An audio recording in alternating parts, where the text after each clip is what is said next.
Education brings consciousness. Consciousness brings revolution. Revolution brings liberation. বাবা বলেছিলেন, ঈশ্বরের কাছে কেবল বিদ্যা চেয়ে নিস। আমি চোখ বন্ধ করে দুহাত পেতে চেয়েছি, বিদ্যাং দেহি। বিয়ের রাতে আমার চোখ বন্ধ রেখে আমার স্বামী বলেছিলেন, তোমার মুখে জ্যোতি ফুটে ওঠে, শিক্ষার জ্যোতি, চেতনার আলো। তুমি আমায় দেখো না, আমি তোমায় দেখি যুগের পর যুগ। বছর কয়েক পরে আমায় আদর করার ছলে গঙ্গার পাড় থেকে ধাক্কা দিয়ে ফেলে দেয় আমার স্বামী তার দ্বিতীয় রূপজ্যোতির তাড়নায়।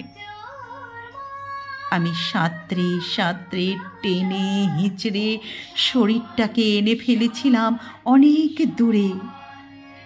জ্ঞান ফিরতেই কানে এলো আশ্রমের মাতাজির কণ্ঠ, এই তো বিপ্লব।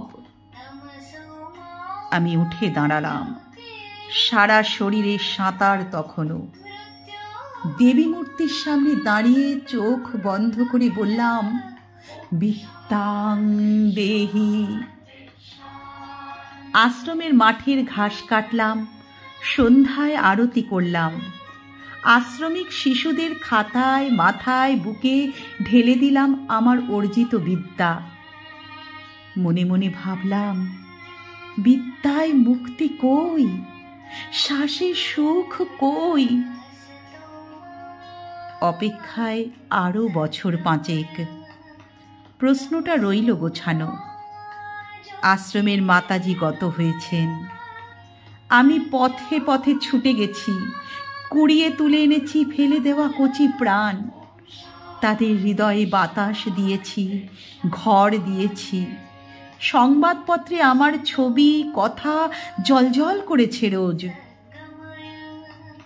আমার স্বামী তার রূপজ্যোতি হারিয়ে ফিরে এসেছে হঠাৎ এক অপরাহ্নে। আমার কাছে কেঁদে পড়েছে।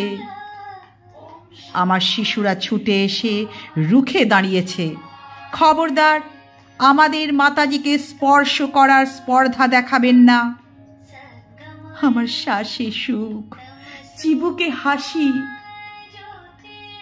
আমার স্বামী যাওয়ার আগে বলে গেছে, তোমার চারপাশে এত আলো।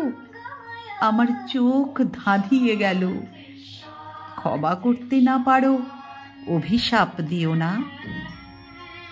আমি সিক্ত পোশাকে দেবীর সামনে চোখ বন্ধ করলাম, বললাম, মা গো, বিদ্যাং দেহি, বিদ্যাং দেহি। আমার বুকের আগুন স্তিমিত হতে হতে উত্তর দিল, বিদ্যাই তো মুক্তি, বিদ্যাতেই মুক্তি, বিদ্যাই তো মুক্তি, বিদ্যাতেই মুক্তি।